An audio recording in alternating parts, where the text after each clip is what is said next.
పశ్చిమాసియా మరోసారి భగ్గుమంది. ఇజ్రాయెల్, ఇరాన్ల మధ్య తీవ్ర స్థాయిలో యుద్ధం మొదలైంది. ఇరాన్పై ఇజ్రాయెల్ నిన్న భీకర స్థాయిలో విరుచుకుపడింది.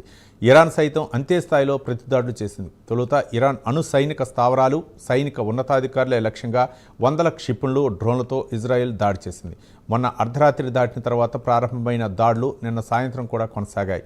ఈ భీకరపూర్లో కీలకమైన మిలిటరీ నాయకత్వాన్ని, అణుశాస్త్రవేత్తలను ఇరాన్ కోల్పోయింది. ఆ దేశ అణు కేంద్రాల్లోని మౌలిక వసతులు తీవ్రంగా దెబ్బతిన్నట్లు తెలుస్తోంది. ఇజ్రాయెల్ దాడిలో 78 మంది ఇరాన్ పౌరులు మృతి చెందారు. 329 మంది గాయపడ్డారు.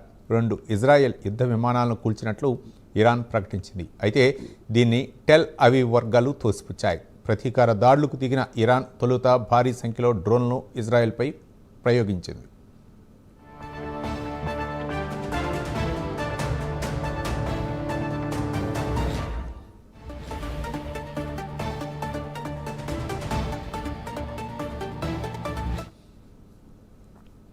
ఆ తర్వాత నిన్న రాత్రి వందల సంఖ్యలో క్షిపణులు ప్రయోగించింది. దీంతో టెల్ అవీవ్, జెరూసలేంలో పలు చోట్ల పేలుళ్లు జరిగాయి. పదుల సంఖ్యలో ఇజ్రాయేలీలు గాయపడ్డారు. పలు భవంతులు దెబ్బతిన్నాయి. టెల్ అవీవ్లోని ఇజ్రాయెల్ రక్షణ శాఖ ప్రధాన కార్యాలయం వద్ద పేలుళ్లు సంభవించినట్లు స్థానిక మీడియా వెల్లడించింది. ఇరాన్ క్షిపణులను అడ్డుకోవడంలో ఇజ్రాయెల్కు అమెరికా సహకారాన్ని అందిస్తోంది. ఇజ్రాయెల్లోని పలు ప్రాంతాలే లక్ష్యంగా నిన్న రాత్రి 200కు పైగా క్షిపణులు టెహ్రాన్ వైపు నుంచి దూసుకొచ్చాయని స్థానిక మీడియా వర్గాలు వెల్లడించాయి. పౌర నివాసాలపై దాడులు చేస్తే తీవ్ర పరిణామాలు ఎదుర్కోవాల్సి వస్తుందని ఇరాన్ను ఇజ్రాయెల్ రాజకీయ పార్టీల నేతలు హెచ్చరించారు. ఇరాన్ ఎదురుదాడిలో నష్టం వివరాలను ఇజ్రాయెల్ అధికారికంగా ప్రకటించలేదు.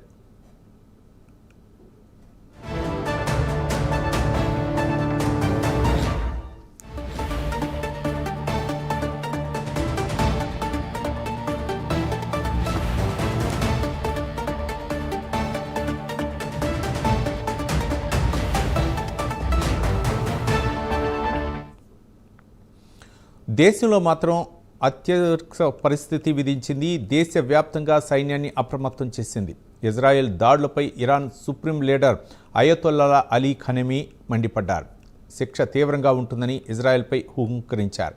జాతినుద్దేశించి ప్రసంగించిన ఓ వీడియో సందేశాన్ని విడుదల చేశారు. మరోవైపు ఇప్పటికైనా తమతో అణు ఒప్పందం కుదుర్చుకోవాలంటూ అమెరికా అధ్యక్షుడు డొనాల్డ్ ట్రంప్ ఇరాన్కు సూచించారు.